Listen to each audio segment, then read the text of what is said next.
¿Cuál es el dato que enciende la sospecha sobre George Soros?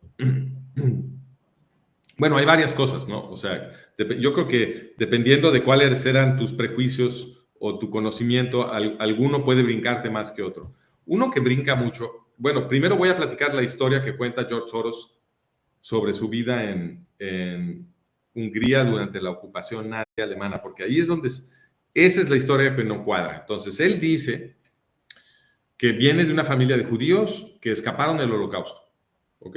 Esta es la afirmación autobiográfica.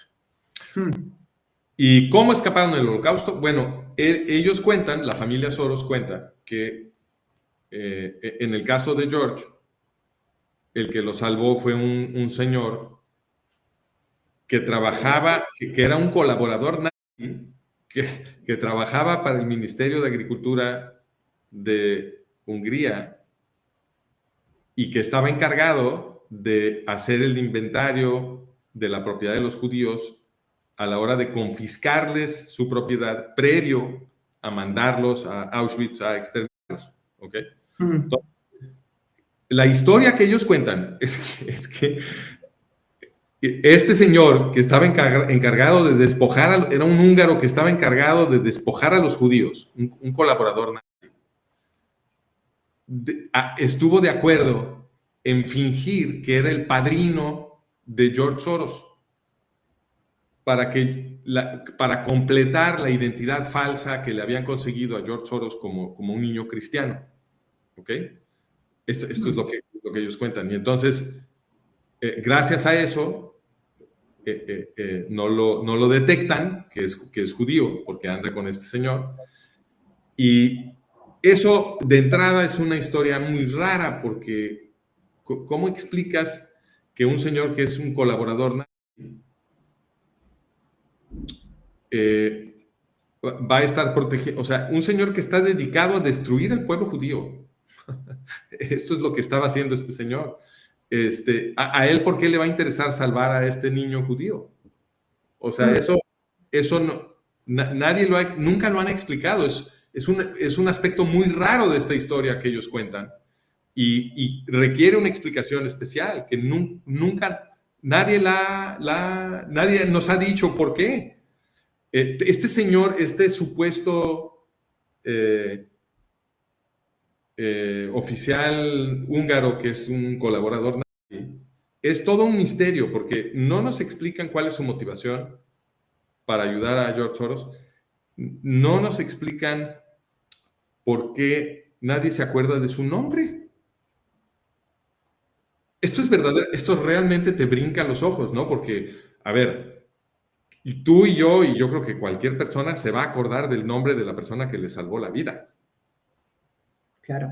O sea, pero lo único que ves es el apellido de este señor. Nadie se acuerda de su primer nombre. Entonces, ¿cómo? ¿Cómo es posible que...? Y ni siquiera hay un consenso sobre su apellido, porque George Soros dice que el señor se llamaba Baumbach y el papá, Tivadar Soros, en su biografía puso que se llamaba Bauflus. Entonces, no se acuerdan del primer nombre del hombre que le salvó la vida y no están de acuerdo cómo se apellidaba. Qué cosa más extraordinaria. Qué cosa más extraordinaria. Pero lo que es más como escalofriante aquí es que en una entrevista le preguntaron a George Soros, esta fue una entrevista con 60 Minutes, que es así como lo consideran el documental serio en Estados Unidos, porque es el documental tiene mucho prestigio, es el documental de la televisión estatal, de PBS. Y se supone que son muy serios, investigativos y le pegan a todos y bla, bla, bla, ¿no? Esa es como la reputación de 60 Minutes.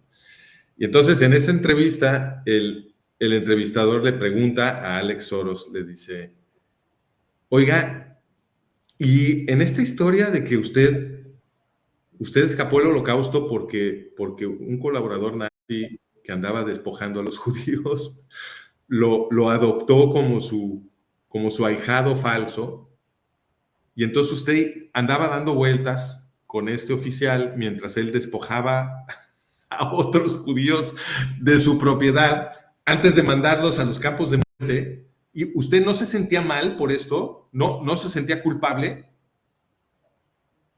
Y Soros contestó que no. No solo eso, Soros dijo, no, ese fue el año más feliz de mi vida y fue toda una aventura y nunca he sido más feliz.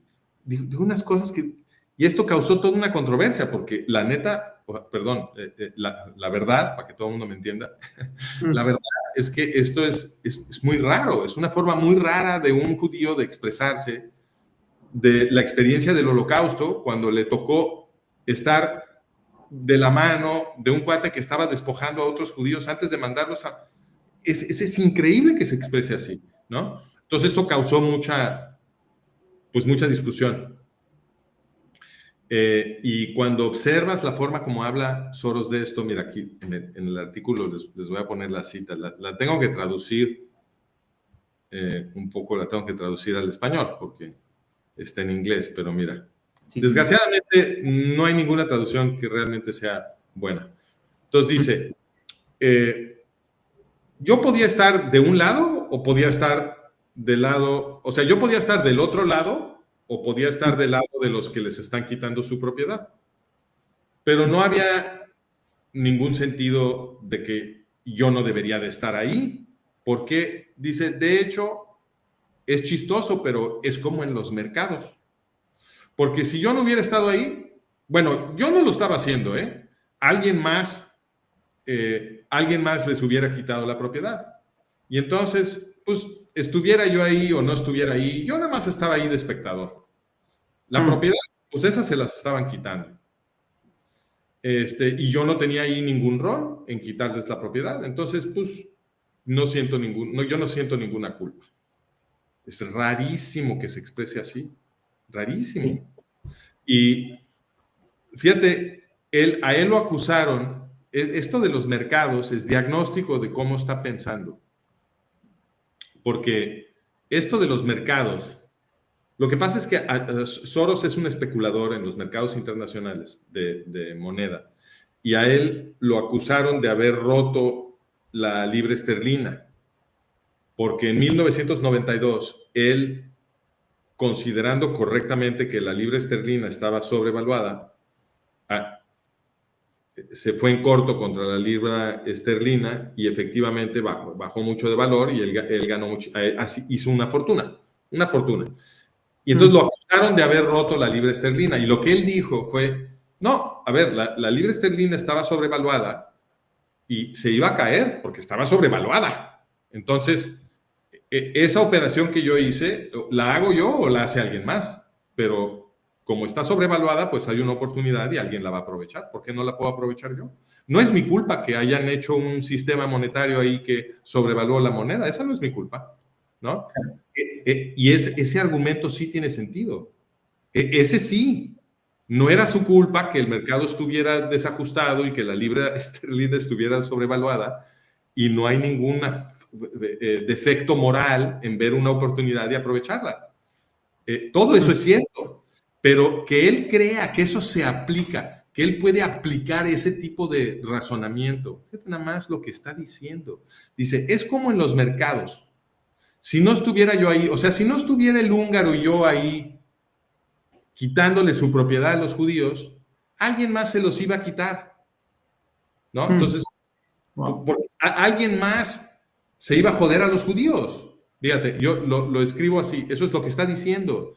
Dice, esto que voy a leer ahora, obviamente está escrito en inglés, lo voy a traducir. Esto no lo dijo él, esta es mi interpretación de lo que está pasando en su cabeza, que explicaría lo que sí dijo, porque su comparación con los mercados de otra manera no tiene ningún sentido.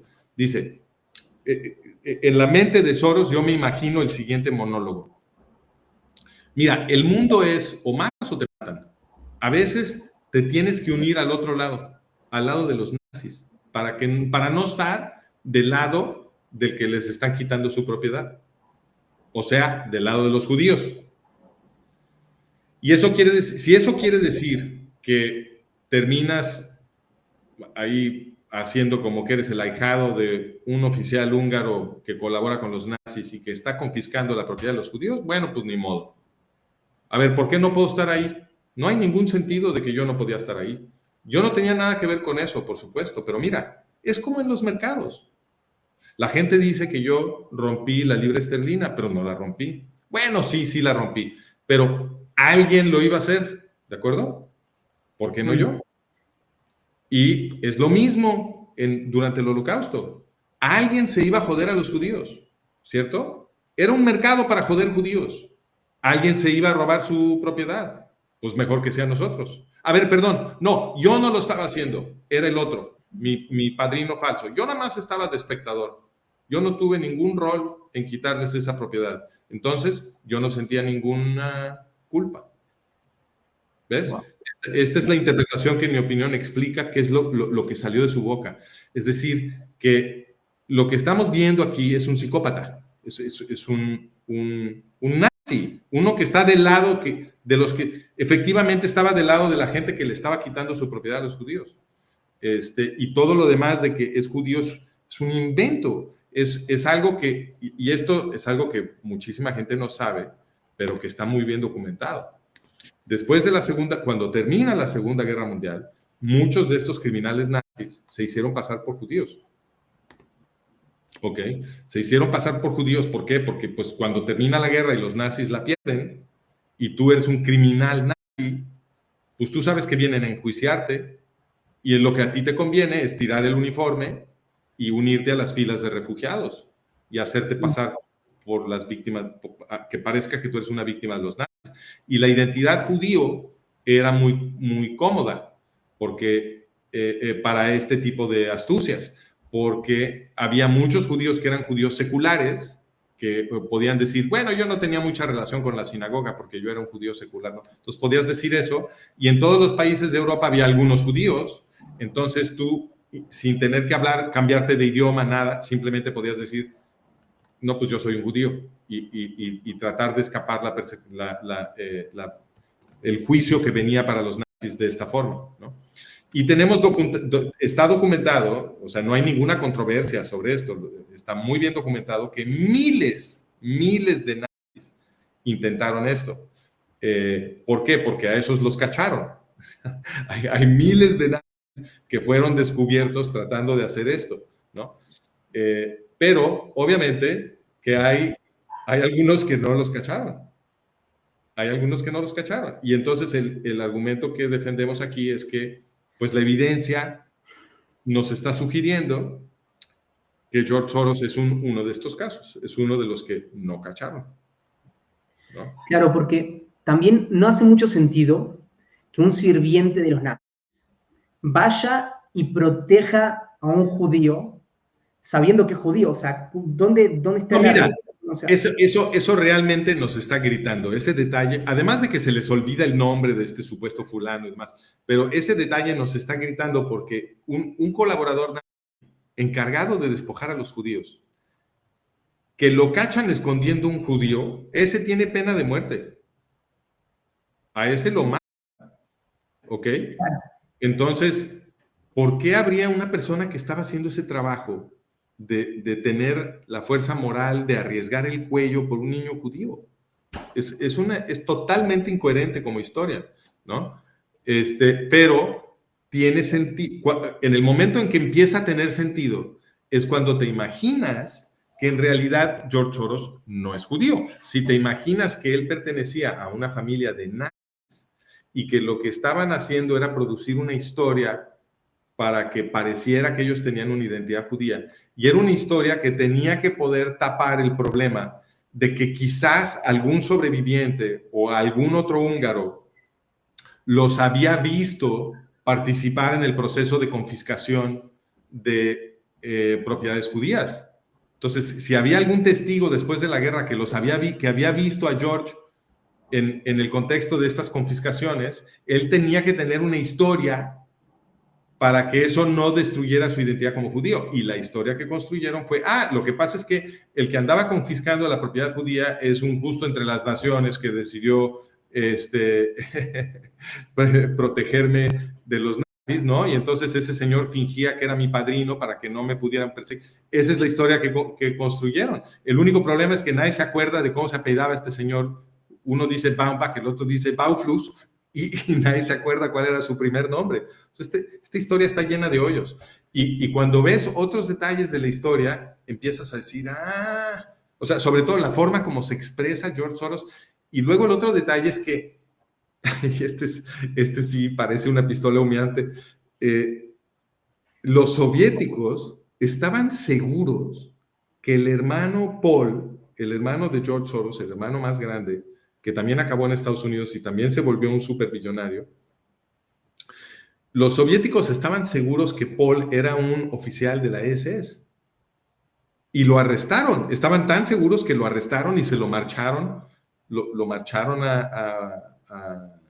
hacia Oriente, hacia Rusia, y luego, según la historia de él, se escapó y se pudo escapar y ya se fue. Entonces, la historia que ellos cuentan es que los soviéticos lo confundieron con un oficial de la SS, ¿ves? Esa es la historia que cuenta lo confundieron con un oficial de la SS, lo arrestaron por error. Esa es la historia que ellos cuentan, ¿no? Pero, pues, los soviéticos no dijeron, ay, nos dimos cuenta que cometimos un error, perdón, y lo soltaron. Eso, la historia oficial es que él se escapó, o sea que no hay registro de que los soviéticos hubieran dicho, cometimos un error, ¿ves? Realmente es un detalle increíble ¿no? Entonces, pues en mi opinión, la evidencia nos está gritando que esta familia, de hecho, son una familia de nazis.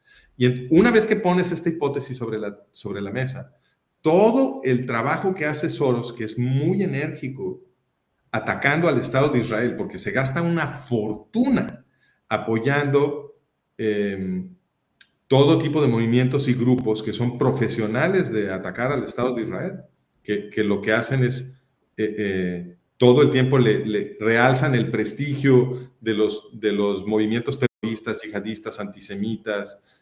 Ya vimos a Soros haciéndole de diplomático a favor de Hamas, ¿no? O sea, jamás los autores de la masacre del 7 de octubre.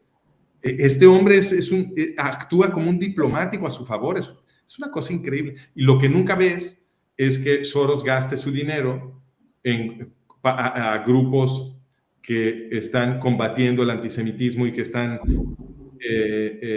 denunciando a los grupos terroristas y que están, por ejemplo, persiguiendo estrategias legales para limitar a los grupos terroristas y el financiamiento que va.